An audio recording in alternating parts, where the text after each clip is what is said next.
नाज़रीन, हमने मुहासबा करना है जैसे कि हम कैसे ज़िंदगी गुजार रहे हैं। तो अर्ज़ ये कर रहा था रिज़्क़ के हवाले से, बात वो निकल गई ज़हन से, मैं अर्ज़ तवज्जो दिला रहा था कि मैं क्या कह रहा था रिज़्क़ के हवाले से। हज़रत अली मुर्तज़ा शेर खुदा रज़ियल्लाहु तआला अन्हु फरमाते हैं रिज़्क़ की 313 अक़साम है। हमने यही समझ लिया कि रिज़्क़ ये पानी है, रिज़्क़ रोटी है।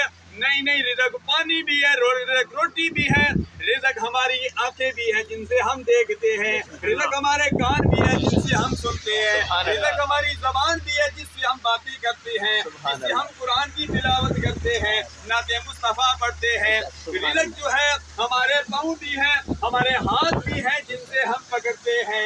अल्लाह तबारक व तआला ने एक रिज़्क़ नहीं, बहुत सारी अल्लाह तबारक व तआला ने हमें रिज़्क़ दिए हैं। कदम कदम पर अल्लाह तबारक व तआला ने मेहरबानी फरमाई है।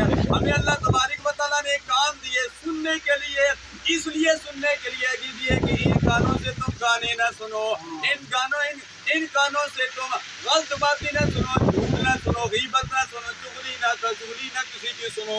ये नहीं कि चुगली गीबत कर रहा है, झूठ बोल रहा है, उसकी बात भी गौर से तवज्जो के साथ सुनना शुरू कर दो। अगर कोई झूठ बोल रहा है, चुगली खा रहा है, उसको मना कर दो या उस महफिल से उठ